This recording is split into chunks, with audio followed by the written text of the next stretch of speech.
تو ان کے ساتھ یہ کام کرتے رہے, فارمنگ پریکٹسز پہ کام کرتے رہے, but continue to integrate those messages with that. تو ان خواتین نے کیا کیا کہ انہوں نے اپنے لیے ایک چھوٹی سی ایڈوکیسی گروپ ٹائپ انہوں نے اپنی خود کی بنائی, اور وہ اپنے نیئرسٹ لیڈی ہیلتھ ورکر کو ہر مہینے اب اپنے گاؤں بلاتی ہیں تاکہ وہ ان کی بچیوں کو بھی یہی نصیحتیں دیں, اچھے ہیلتھ پریکٹسز کے بارے میں بتائیں اور اپنی نیوٹریشن کا خیال رکھنے کے بارے میں بتائیں. تو یہی کہنے کی بات ہے نا کہ رورل ایریاز میں اتنا انٹرسٹ نہیں ہے یا ڈیمانڈ نہیں ہے. ٹو می وہ سب اٹس ناٹ ٹرو. ہم بس ان تک اگر سپلائیز پہنچا دیں, ان تک انفارمیشن پہنچا دیں اور ان کو آلٹرنیٹیوز دیں, تو یہ بیہیویئر چینج آ سکتا ہے. And I think that it sounds like a small one, بالکل ایک چھوٹی سی ون کے طور پہ لوگ اس کو دیکھتے ہوں گے, but for me it was very big because it busted a lot of ہماری خود کی جو myths تھیں, it busted a lot of them. اچھا مدیحہ صاحبہ, آپ نے کہا بیہیویئرل چینج آ سکتا ہے. میں نے تو بیہیویئرل چینج دیکھا ہے اپنی آنکھوں سے. بیسیکلی یو ایس ایڈ نے یہ پروگرام شروع کیا تھا فیملی پلاننگ کا, امریکی امداد سے شروع ہوا تھا. امریکی امداد سے 2 پروگرام شروع ہوئے تھے, ملیریا ایریڈیکیشن پروگرام اور فیملی پلاننگ کا, یہ ایک ساتھ. اور ساؤتھ ایشیا میں پاکستان پہلا ملک تھا جہاں یہ پروگرام امریکی مدد سے شروع ہوا. اس زمانے میں مذہبی مخالفت آج سے زیادہ تھی, اور جو لوگ ہیں لٹریسی ریٹ بھی ظاہر ہے کہ آج کے مقابلے میں کم تھا, ایٹیٹیوڈ بھی مختلف تھے. اس کے باوجود میں نے یہ دیکھا کہ پہلا اس کا نام تھا خاندانی منصوبہ بندی, جی, پھر اس کا نام پڑا آبادی منصوبہ بندی, پھر پاپولیشن ویلفیئر پروگرام ہو گیا, اور اب پتہ نہیں کیا ہے. اور اس زمانے میں ٹی وی پہ اشتہار آتے تھے, اور یہ میں ضیاء کے دور کے شروع ہونے تک کی بات کر رہا ہوں, 60s سے وہاں تک. بچے 2 ہی اچھے, جی, کم بچے, خوشحال گھرانہ, یاد اور ساتھی اور سب ستارہ کے اشتہارات بھی ٹی وی پہ دکھائے جاتے تھے. لوگ سمجھ جاتے تھے کہ کیا مطلب ہے. فیملی پلاننگ کلینکس دیہی علاقوں کا تو مجھے نہیں پتہ, لیکن قصبے کی حد تک فیملی پلاننگ کلینکس کا باقاعدہ ان پہ بورڈ لکھے ہوئے ہوتے تھے, اور لوگ ان سے استفادہ کرتے تھے. اور یہ میں نے جو 14 سال کا بچہ, اس نے یہ لفظ سنا, اس سے سوچیں کتنا استعمال ہوتا ہوگا, رنگ کاپرٹی, نسبندی. صحیح, مطلب یہ ایکسیپٹیبل چیزیں تھیں. اس کا مطلب ہے کہ بات ہو سکتی ہے, اس زمانے میں بات ہو رہی تھی. پھر اچانک یہ شاید U S aid dry down ہو گئی. ہاں, ہمارے حکمرانوں نے یہ سمجھا کہ یہ تو ہم ان پہ احسان کر رہے ہیں کہ ہم ان کی ایڈ کو اس کے لیے استعمال کر رہے ہیں. جیسے وہ ڈرائی ڈاؤن ہوئی تو میرا نہیں خیال کہ ریاست نے اس میں مسلسل اس پروگرام کو جاری رکھا. دونوں پروگرام جو ہیں وہ وائنڈ اپ بیچ میں ہو گئے. اچھا, عمارت اچھی خاصی بن گئی تھی اور لوگ اس پہ متوجہ ہو رہے تھے. اس سے اندازہ لگائیں کہ بنگلہ دیش کی اس وقت 4.5 کروڑ آبادی تھی, مغربی پاکستان کی 3.5 تھی, آج ہماری 25 کروڑ ہے, ان کی 18 کروڑ ہے. تو وہ پروگرام بیسیکلی انہوں نے آگے بڑھایا متحدہ پاکستان کا. ہم نے وہ عمارت ڈھا دی, اور اب ہم ملبے میں سے کوئی حل تلاش کر رہے ہیں, اور جو پاکٹس ہیں ان میں کام ہو رہا ہے. کسی ضلع میں زیادہ ہے, کسی میں بالکل نہیں ہے, اور کوئی کوہرنٹ اسٹریٹجی مجھے تو نظر نہیں آتی. آپ کی بات صحیح ہے. مدیحہ, یہ بتائیں کہ کیا یہ کہنا صحیح ہوگا کہ اس وقت ہمارے ملک میں گراس روٹس لیول پہ جو بھی کام کر رہی ہیں تنظیمیں, وہ یا یہ Bill and Melinda Gates Foundation, USAID یا UN کے جو ادارے ہیں, ان کی سپورٹ سے کام زیادہ ہو رہا ہے؟ I'd have to agree sir, بالکل آپ کی بات ٹھیک ہے کہ ابھی تو زیادہ یہ جو فیملی پلاننگ میں انویسٹمنٹس ہو رہی ہیں یا ان کی جو انٹرونشنز ہو رہی ہیں وہ ایڈ کے تھرو ہو رہی ہیں. جی, اور گورنمنٹ کا رول جو ہے, پہلے بھی آپ سے یہ جاننا چاہ رہے تھے کہ دیکھیں آپ نے جس طرح پہلے مثال دی تھر کی, اب یہ بات میں مانتا ہوں کہ قطرہ قطرہ ہی دریا بنتا ہے, لیکن جس لیول کا چیلنج کا ہمیں سامنا ہے, مطلب یہ بھی آپ نے دیکھا ہوگا کہ 2050 تک ہماری آبادی جو ہے, بات ہی نہ کرو, مطلب ہم بات ہی نہ کریں, مطلب جگہ ہی نہیں ہوگی یہاں پہ بیٹھنے کی نا. تو کہنے کا مقصد یہ کہ جس میگنیٹیوڈ کا چیلنج ہے وہ سرکار کے بغیر تو آگے نہیں بڑھ سکتا نا. بالکل نہیں, بالکل ایک سرکاری ہے ہمارا جو کی اسٹیک ہولڈر جو ان انیشیٹوز کو اسکیل کر سکتا ہے, اور اسکیل کے لیے we need investments, we need them to be investing. ہماری ہیومن ریسورس میں, ہماری infrastructural development, climate resilience health systems میں, کہ اب جو فلڈز آتے ہیں یا جو ہیٹ ویوز آ رہی ہیں, ہمارے ہیلتھ فیسلٹیز ان کو کیسے برداشت کر سک رہے ہیں اور وہ سروسز انٹرپٹ نہ ہو when these shocks do happen. سرکار تو مسلسل انٹرنیشنل سپورٹ کے باوجود پولیو نہیں ختم کر سکی, سرکار مچھر نہیں مار سکی, اس کے لیے بھی لاکھوں ڈالر امداد آئی تھی. تو اب ہم سرکار شاید تنخواہیں بھی نہ دے سکے. ہاں اچھا, سرکار میں بھی طرح طرح کی سرکار ہے نا, ہمارے 4 صوبے ہیں اور میرا خیال ہے پاپولیشن جو ہے ہمارا پروونشل سبجیکٹ ہے. آپ کا ایکسپیرینس کیا ہے اگر آپ 4 صوبوں کو دیکھیں تو کون سی گورنمنٹ آپ کو نسبتاً زیادہ فوکس نظر آتی ہے, کس کی پرفارمنس بہتر ہے؟ تھوڑا وہ اسیسمنٹ دیں بیکاز آپ ان لوگوں کے ساتھ کام کرتے ہیں. Get her in trouble. جی بالکل, asking me the hard questions to get me in trouble. But I would say کہ comparatively compare اگر ہم کریں provinces میں, Punjab and Sindh are leading the way in terms of the priorities on family planning. Federal میں بھی بہت اس پہ زور ہے.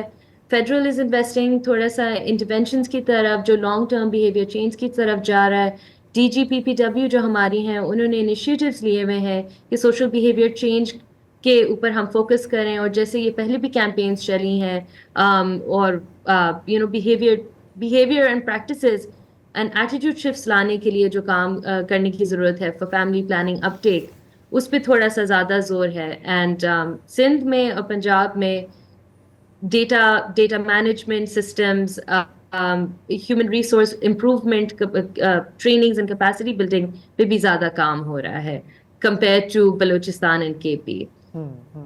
وسط صاحب نے ابھی بات کی کہ ہمارے ہاں یہ مذہبی تنظیمیں آڑے آتی ہیں, اگر آپ آگہی دیں, لیکن آپ کا ایکسپیرینس جو ہے کلچر کے حساب سے, کہ ہمارے ہاں کلچر بھی یونیفارم نہیں ہے نا, کہیں پہ ٹرائبل کلچر ہے, کہیں پہ اربن ہے, کہیں پہ رورل ہے, اس میں آپ کی آبزرویشن کیا ہے؟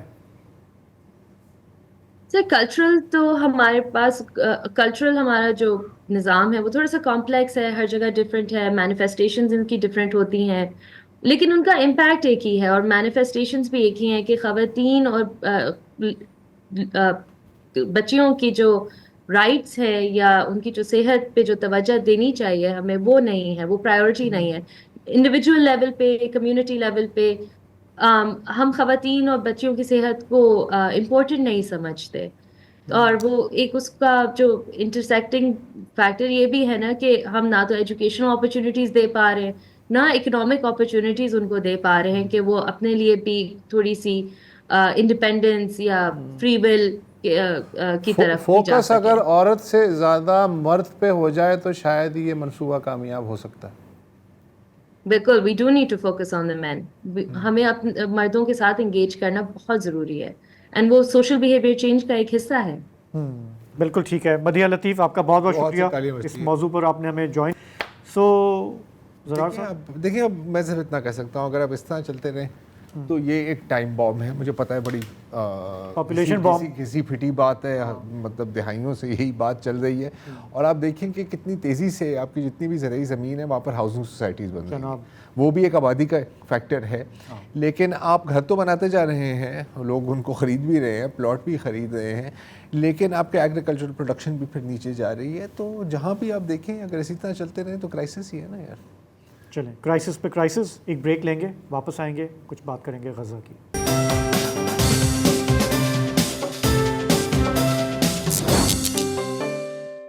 ایک بار پھر اسرائیلی حکومت اور فوج نے آرڈر دیا ہے غزہ کے شہریوں کو کہ آپ نقل مکانی کریں, لیکن صرف کسی ایک علاقے سے نہیں بلکہ پورے غزہ شہر سے آپ نکل جائیں. اب یہ کہاں جائیں گے ان میں سے کسی کو نہیں پتہ, اور ان پر کیا بیت رہی ہے اور بیتی ہے وہ آپ ان کی زبانی ہی سن لیں.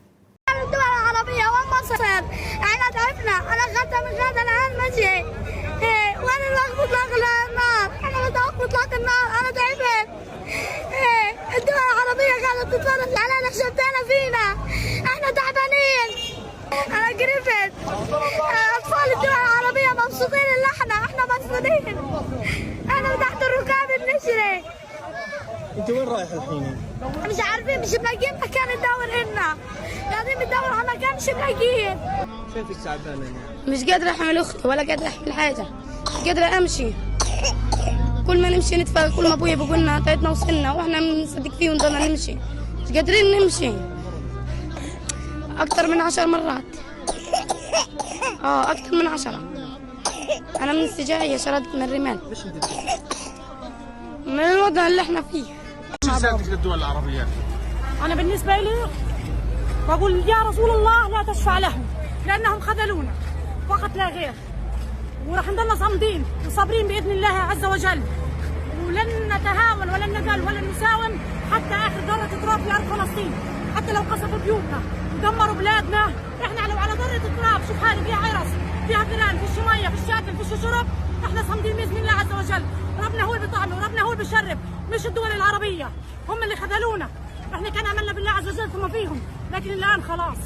اگر ظاہر ہے کہ اگر آپ اسرائیل سے پوچھیں، اگر آپ اسرائیل کی بات سنیں تو وہ کہیں گے کہ ہاں جی ہم دہشت گردوں کے خلاف جنگ لڑ رہے ہیں، ہمیں شہریوں سے کوئی لینا دینا نہیں ہے. لیکن تمام ثبوت اور تمام فوٹیج ہمیں یہی بتاتی ہے کہ یہ ایک جھوٹ ہے. کل جو حملہ ہوا تھا العودہ اسکول، خان یونس کے العودہ اسکول پر، آج الجزیرہ نے اس کی فوٹیج ریلیز کی ہے جس میں واضح کلیئر آپ کو نظر آتا ہے کہ بچے فٹ بال کھیل رہے تھے، نوجوان فٹ بال کھیل رہے تھے اور ان کو دیکھ کر اسرائیل نے ان کو نشانہ بنایا. یہ ہے وہ موقع جب وہاں پر بمباری کی گئی. اور جیسے آپ کو کل ہی بتایا تھا، لینسیٹ کے مطابق اب جاں بحق فلسطینیوں کی تعداد تقریباً 2 لاکھ تک پہنچ گئی ہے. اور شاہزیب یہی سوال میرا خیال ہے امریکن حکومت سے بھی پوچھا گیا کہ کیا آپ نے دیکھا ہے یہ؟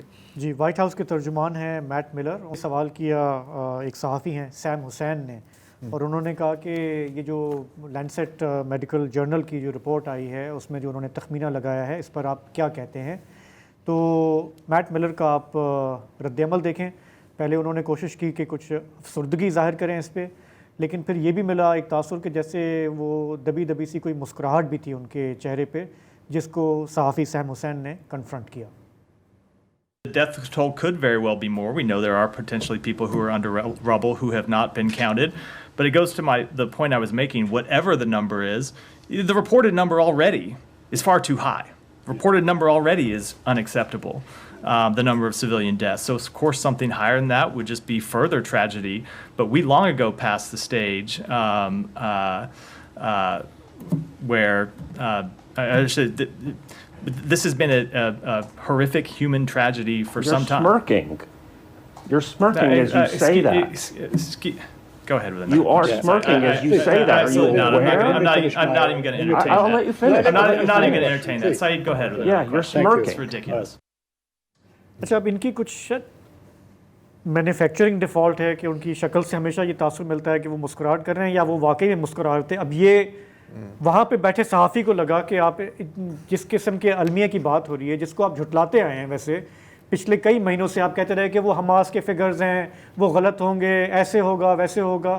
اب آپ ریاکشن پوری دنیا میں دیکھ رہے ہیں تو آپ کو اپنا ٹون ایڈجسٹ کرنا پڑا ہے، لیکن چہرے کے تاثرات پھر میچ نہیں کر پا رہے. اس کو پتہ ہے لوگ وہ پریس کلاس میں، وہاں کا جو پریس کلب ہے جو بھی وائٹ ہاؤس پریس کور میں، اس کا نام سوشل میڈیا پہ بھی رکھا ہوا ہے اسمرکیولا، کیونکہ اس کے بال ہیں وہ پرانے زمانے کے ڈریکولا جیسے اور اسمرک کر رہا ہوتا ہے، اس کا نام رکھا ہے اسمرکیولا.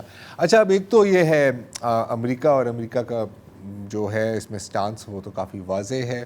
نہ صرف اسلحہ دیا جا رہا ہے، مکمل ڈپلومیٹک سپورٹ ہے، بلکہ امریکن شہری بھی جو ڈیول نیشنلز ہیں وہ بھی IDF کے ممبران ہیں.